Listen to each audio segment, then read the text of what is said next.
आज बहुत ज़्यादा रेड डे है।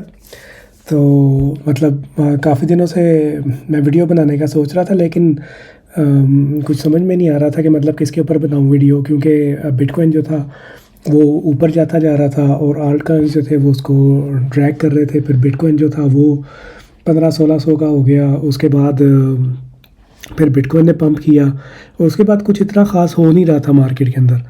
तो दिस इज़ प्योर 100% मैनिपुलेशन, क्योंकि मेरे कुछ स्पॉट ऑर्डर्स लगे हुए थे वो भी रन नहीं हुए। और मैं यूनिक न्यू में ट्विटर वगैरह देखा है मैंने और यूट्यूब की वीडियोस वगैरह सुनी है, तो उसके अंदर सब लोग यही कह रहे हैं कि उनके स्पॉट ऑर्डर्स या तो चले नहीं या फिर कैंसिल हो गए।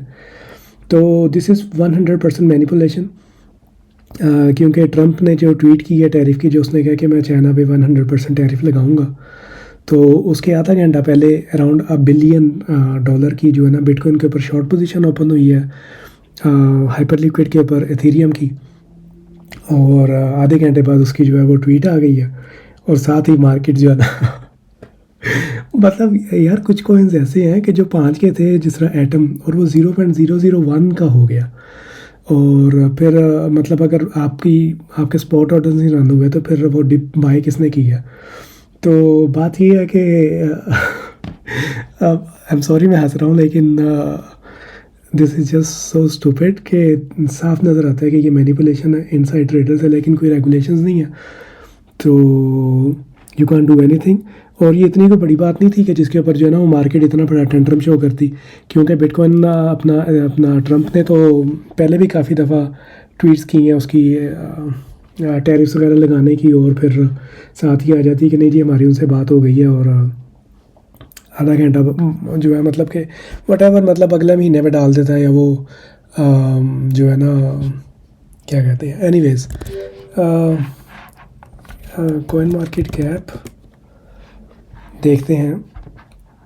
तो यहाँ पे जो है ना आई थिंक सबसे जो बेस्ट बाय है यहाँ पे वो ये सुई कॉइन है। जो ग्रीस की स्टॉक एक्सचेंज है वो अभी सुई के ऊपर जो है ना ऑपरेट कर रही है। एवेक्स बहुत अच्छी बाय प्राइस के ऊपर है। चेन लिंक या सोलाना एज वेल, लेकिन आई थिंक अगर आप सुई होल्ड कर रहे हैं तो फिर या एक होल्ड करना है, या सुई या सोलाना, क्योंकि ये एक दूसरे के अगेंस्ट बैठे। दोनों भी आप होल्ड कर सकते हैं, 70% सुई कर लें और 70% सोलाना। तो खैर नॉट अ फाइनेंशियल एडवाइस। और मतलब ये अगर हम देखें सारे का सारा जो टाइम है, तो ये बड़ा मतलब कि इजी लग रहा है सारा कुछ ना, लेकिन अगर इसको जो है ना वो जूम इन करें ना, तो फॉर एग्जांपल कि अगर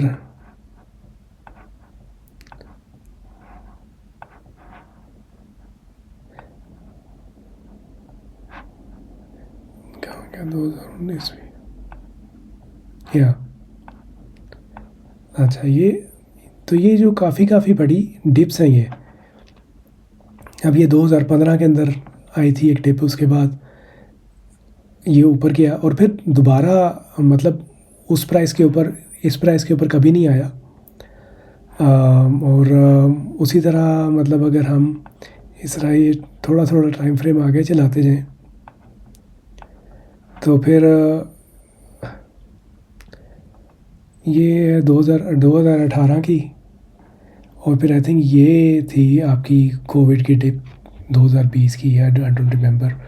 लेकिन उसके बाद फिर मार्केट ने डिप की है, लेकिन जो है वो फिर दोबारा ये डिप नहीं मिली है आपको, 5000 का नहीं हुआ। तो अभी भी वही टाइम है कि आई थिंक इसके बाद जो है ना ये 16,000 के बाद जो बेस्ट टाइम है ना वो बाय करने का वो अभी है। जिस तरह के कोविड के अंदर था, जिस तरह के अंदर FTX क्रैश के अंदर था, I think today is that time to buy. अगर आपके पास पैसे हैं तो जो लिक्विडेशन है उसमें तो कोई नहीं बचा, हर बंदा लिक्विडेट हो गया, कंप्लीट रीसेट हुआ, और इट्स टोटल मैनिपुलेशन।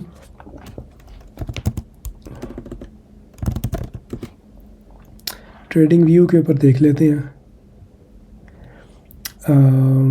अच्छा ये सोलाना है, तो ये यहाँ पे बीटीसी की डोमिनेंस, क्योंकि बीटीसी सबसे कम गिरा, और ये मैं कुछ दिन पहले देख रहा था कि ये यहाँ पे हेड एंड शोल्डर बन रहे हैं, लेकिन इनका टेक्निकल टारगेट इतना ज़्यादा नहीं है। Nobody could have predicted this. खैर हम रेजिस्टेंस को टच करके मतलब तो आप नीचे आ रहे हैं, तो इसका मतलब है कि आर्ट्स के अंदर जो है ना वो पैसा फ्लो कर रहा है। तो ईट टू बीटीसी अगर देखें दिस इज़ नॉट फनी, लेकिन this is so text book manipulation कि इतनी ज़्यादा डिप भी गई है, और 59% गिरा है यार। Can you imagine? Chainlink, कोई कॉइन देख लें यार। 64, ओह फक, ये I don't know. Near is also like very good coin. तो I think a best time है टू बाय सुई। और कि कितना गिरा this is so fuck, this is 81%। मैं ये इसको फॉलो कर रहा था, मुझे लग रहा था कि यहाँ पे जो है ना ये एक बुल फ्लैग जो है वो बन रहा है। तो मतलब बुल फ्लैग का टारगेट या ऊपर होता है या नीचे होता है। अगर ऊपर जाता तो ये इधर था, और अगर नीचे जाता तो ये था। लेकिन ये जो है ना भाई साहब दिस इज़ प्योर मैनिपुलेशन, और I think this is hard time. लेकिन ये वैसा ही वक्त है कि जैसा FTX क्रैश था, जैसा कि कोविड क्रैश था। तो आई थिंक इस तरह का बेस्ट बाइंग अपॉर्चुनिटी नहीं मिलेगी। इट इज़ पॉसिबल कि अभी लोग वेट कर रहे हों कि चाइना का रिस्पॉन्स आएगा, कि चाइना अगर अमेरिका के ऊपर 200% टैरिफ लगा देते। लेकिन I think China is mature enough, वो इस तरह की छिछोरी हरकतें नहीं करेगा। और I think this is the best time to buy. और अगर ना हुआ तो मतलब इट्स नॉट लाइक कि ये सारा कुछ ख़त्म हो रहा है, क्योंकि अब जितनी डिजिटाइजेशन अभी हो गई है ना, उतनी 2018 के अंदर या पहले नहीं थी। तो अब देर इज़ मोर चांस कि क्रिप्टो सर्वाइव करे as compare to it was in previous times. तो आई थिंक अभी बहुत कम रिस्क है क्रिप्टो होल्ड करने का, और I think this is the best time. ये भी आप कह सकते हैं कि मैनिपुलेशन है। एक ट्वीट आती है और वो मार्केट गिर जाती है। तो ये स्टॉक मार्केट के साथ भी हो सकता है। स्टॉक मार्केट जुम्मे को बंद थी, और क्रिप्टो मार्केट्स तो कभी नहीं खुलती। तो लेट्स सी कि जब मार्केट ओपन होती है मंडे को, तो गोल्ड कहाँ पे जाता है और मार्केट कहाँ पर जाती है। और मतलब कि ये इसके अंदर सिर्फ ट्रम्प और उसकी फैमिली और उसके जो क्लोजेस्ट फ्रेंड्स हैं सिर्फ वो पैसा बना रहे हैं। और हमें ये लगा था कि भाई ट्रम्प आ जाएगा तो क्रिप्टो के लिए बहुत अच्छा होगा, लेकिन वो सिर्फ अपने लिए अच्छा निकला है। तो anyways let's wrap it up, और फिर मिलते हैं नेक्स्ट वीडियो में जब कुछ और धमाकेदार होगा। Take care, bye bye.